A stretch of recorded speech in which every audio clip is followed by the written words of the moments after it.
Kembali lagi dalam acara Industri Banget bersama saya sendiri, Tubagus Farah Alfasya, host di acara hari ini. Hari ini kami akan membahas tentang bidang keilmuan teknik industri yang nantinya akan juga kita kaitkan dengan Industri 4.0. Hari ini kami kedatangan dua bintang tamu sekaligus narasumber yang akan membantu kami dalam membahas topik yang akan dibawakan hari ini. Perkenalkan diri kalian. Perkenalkan, nama saya Muhammad Rifki Hafid sebagai narasumber di sini. Saya Muhammad Ali, saya sebagai narasumber di sini juga. Ya, pertama kita akan membahas tentang peran teknik industri dalam bidang industri. Bagaimana sih peran teknik industri dalam bidang industri? Jadi secara garis besar, peran teknik industri ini bisa dibagi menjadi tiga. Yang pertama itu adalah suatu rancangan, jadi merancang sesuatu atau desain. Nah, merancang itu bisa dijelaskan lagi sebagai mengubah ide dan kebutuhan menjadi sebuah purwarupa atau prototipe. Nah, secara garis besar, aspek pengajaran apa sih yang bisa membedakan teknik industri dengan teknik-teknik lainnya?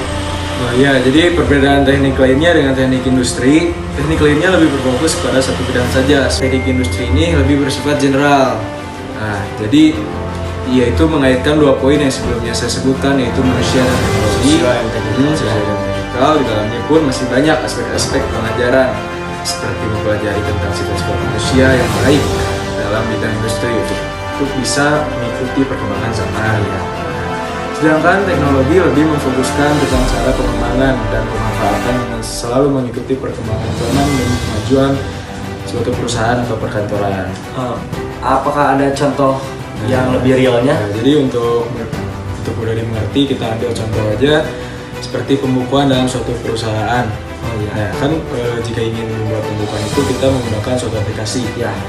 Aplikasi seperti perhitungan kan.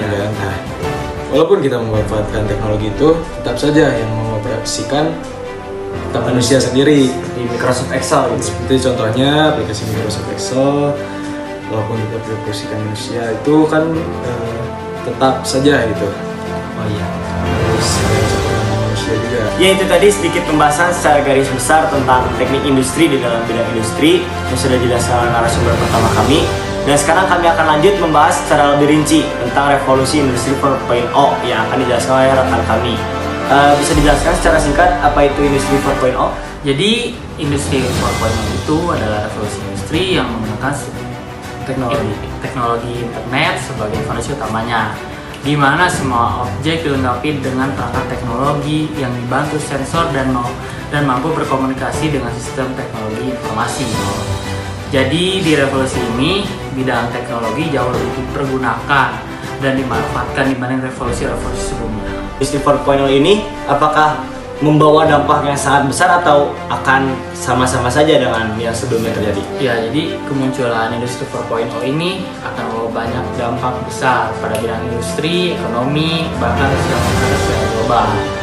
Industri 4.0 sangat erat kaitannya dengan proses produksi, maka kehadirannya tidak terlepas dari pengaruh ilmu teknik industri.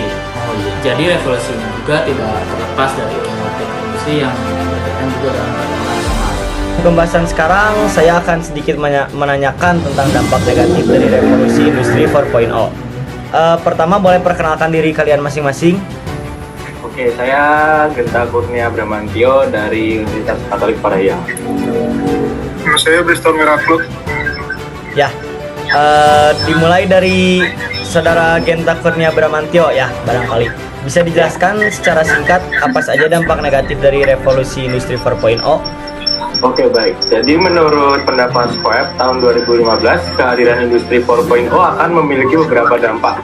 Yaitu yang pertama, adanya kesenjangan yang luar biasa terkait tenaga kerja low skill atau low pay dan high skill atau high pay. Yang kedua, pengambil keuntungan terbesar hanyalah pihak yang memiliki modal dan teknologi. Yang ketiga, ketidakstabilan dunia bisnis karena perubahan yang sangat cepat.